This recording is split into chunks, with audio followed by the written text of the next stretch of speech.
difference in the topo lines. I've never really seen anything come out with the you can make them way more specific than any other app. And so that's a big deal, because as a traditional bow hunter, as we've said before, knowing that a deer is coming through a transition or coming through going across a bench or doing whatever, that's not good enough. I need him inside 25 yards. And so those little micro differences, whether it's top of a ditch or whether it's just a little bit of a lip or something there, is a really big deal, especially when you're going in the dark. So what gave you the idea for that, and what kind of feedback have you been getting on that thing? Really, for me, it was exactly what you talked about, is the demand of specificity that a traditional bow hunter has, because you have to close the gap in a way that other hunters don't have to do. And so we actually, on top of the 10 and 10, we have 10, 20, and 30-foot contour lines available on there.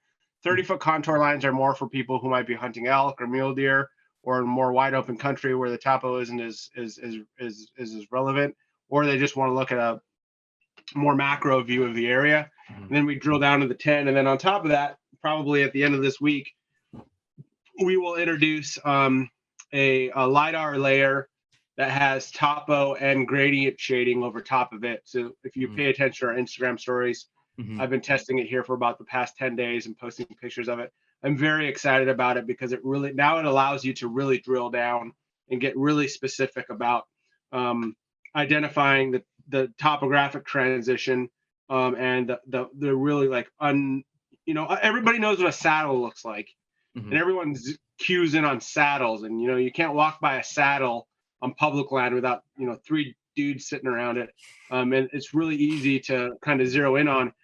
The more difficult stuff are these kind of like benches and ditches, and these deep cuts that really need, first you need to know what you're looking for, but then secondly, you need the kind of specificity in the data that we've built in the Spartan Forge in order to highlight those things. So when you have that triumvirate of tight topo lines, shaded gradient, and a hillshade relief map, you really can start to zero in on these things. So it's something I hang my hat on. And I think if anything, if people pay attention to Spartan Forge at all, they know that it's built by a whitetail deer hunter. And that's really what I kind of hang my hat on. So that's kind of the long story there on the 10-foot topo lines and how we build that data. And we're actually spending a lot of money to go out and get even more specific, or even more tighter data that we're going to be introducing next year that I'm really excited about too. So. Yeah, I'm really excited about about that shade you were talking about, just because you should be able to see thermals and what thermals are going to be able to do, at least get an idea of what thermals are going to be able to do. And here, thermal generation, thermal hubs, those types of things, super important.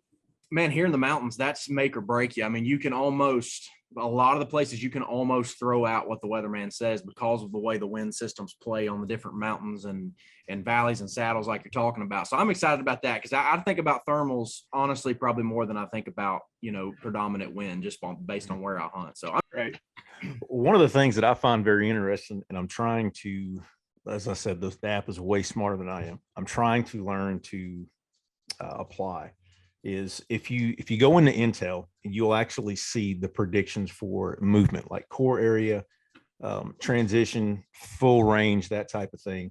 And then you've also got their normal patterns, abnormal patterns, very abnormal patterns. And all of that comes from the science of all of these decades of studying collared deer in natural environments and observations. And it's tied in, I'm assuming, with weather fronts and barometric pressure and everything else. But I'm a little vague on that. Can you talk a little more about that specifically?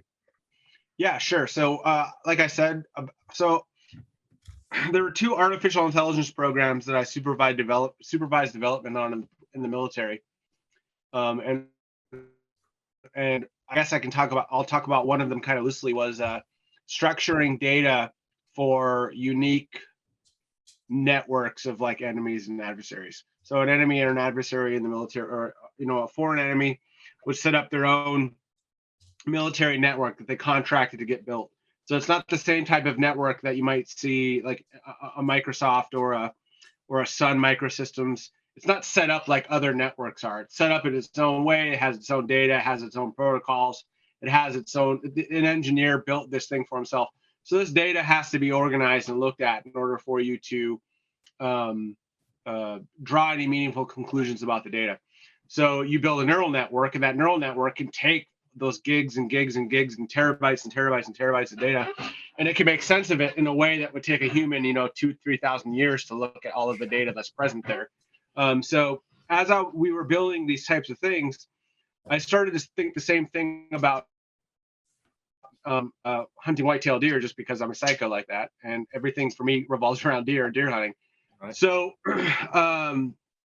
I started looking at some of the other networks or some of the other predictive models that were out there. I won't mention by name, but they're basically what you would call like a user or an expert system.